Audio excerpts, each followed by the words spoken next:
Hey guys, thank you so much for all of the questions. It's been amazing to see the interaction that you guys have had with the video and all the detailed questions that you've been posting. So thank you so much. We're going to jump in and answer some of the key questions from yesterday to help you with your business. Question number one, this one comes from Audrey. Thank you so much again for asking your question. This one's all about Sales Spy and kind of how to read the graphs. Pretty simple. As the BSR fluctuates, the BSR will have an inverse relationship to revenue. So as the BSR goes up, that means that it's performing less well, and so sales will go down.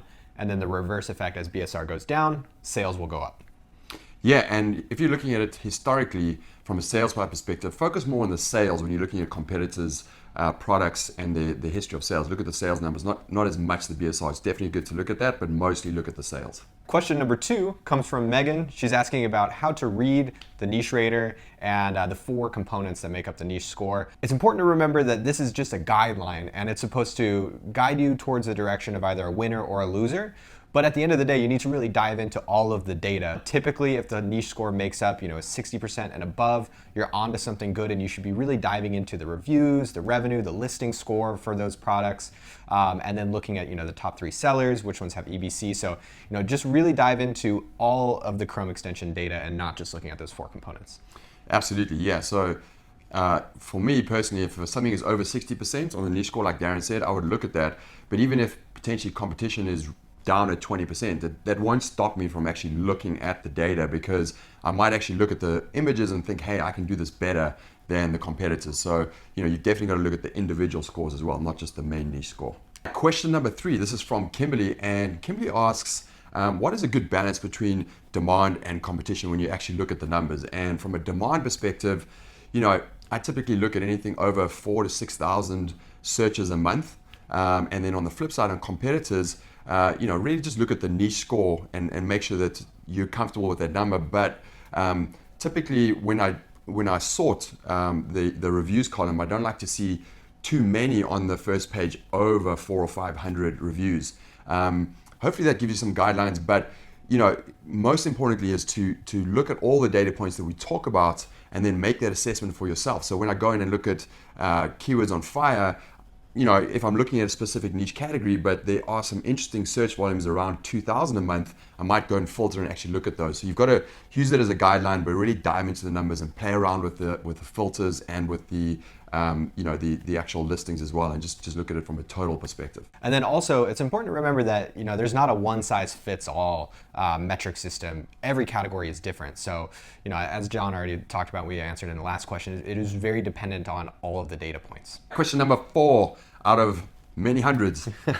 No, question 4 from Bronny, and this was a great one around that tip around clicks and conversions. And when you're looking at either keywords on fire or the Chrome extension, the numbers that actually represent the top 3 items on that, or top 3 ASINs on that page that get the most clicks or most conversions, and what does that mean? And in terms of spread, if I see that the top 3 products got let's say 70% of the clicks and conversions versus the top 3 on a different search that gave 30% clicks and conversions, that to me is saying that the second one, there's more spread with the other competitors. So that's something that's probably less competitive. I can get in there, I can get some of their sales. But if it's really top heavy and the top 3 have 70%, it might be much more difficult to actually compete and get some of those sales from the top 3. Question number 5 is from Mick. Thank you very much for your question. He asks, how do we weight the number of images and the image quality inside of the niche rater? And the short answer is, if you just look at the listing score, that's a column inside of the Chrome extension, that's one of the key factors that we take into account when judging the strength of a listing. We mainly look at the number of images and then also whether or not videos are also used, and that gets built into the score. But it's kind of up to you as a seller to really dive into the competition and to judge the quality of those images yourself. We aren't able to do that with the software, but that's also something that you should be taking note of, and I think we're going to probably get to that a little bit in video too, of what the competition is doing, especially those top 3 sellers, because there's a reason why they're driving a lot of clicks and converting a lot of sales, and a lot of it probably has to do with their image quality. Yeah, absolutely. That's a soft skill. So you've got to focus on that and judge that for yourself. And that's definitely something we get into in video 2 coming up. And yeah, don't forget on the listing score, also EBC is an important part of that, and we account for that too. And the last question from Sally, question number 6. And Sally's asking, when do you actually ditch a product? And as you become more of an experienced seller, does your margin of 30 to 40% actually go up?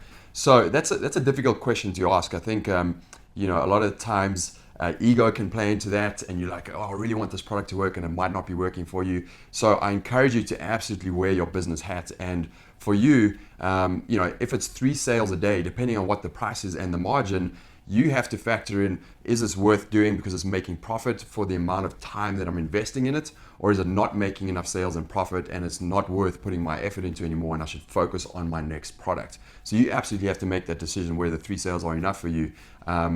And without, you know, seeing your general monthly revenue numbers, it's difficult to make that decision. But yeah, absolutely. I think if you can keep it around that 30 to 40% margin, then it's most likely worth keeping. But if you're starting to really drop down on that with your advertising and everything else, it might be worth just selling it out and ditching it and moving on to the next product. And as an experienced seller, as you sell more and more, does that range of 30 to 40% go up? Usually not really. I think it might go up a little bit, but as it gets more competitive, it might come down. But you need to keep it at that level of 30 to 40% to really start investing back in your business and growing your business. Thank you so much, guys, for your day 1 questions. We're really, really excited to bring you day 2. Make sure, you know, whether or not you're watching us on Instagram, Facebook, YouTube, keep those comments and questions coming. We want to answer as many as we can. And if we didn't get to your questions, you can always reach out to support@zonguru.com. Our dedicated support team will be there to help you out every step of the way. So thank you so much for your participation for day 1, and we are definitely going to bring it for day 2.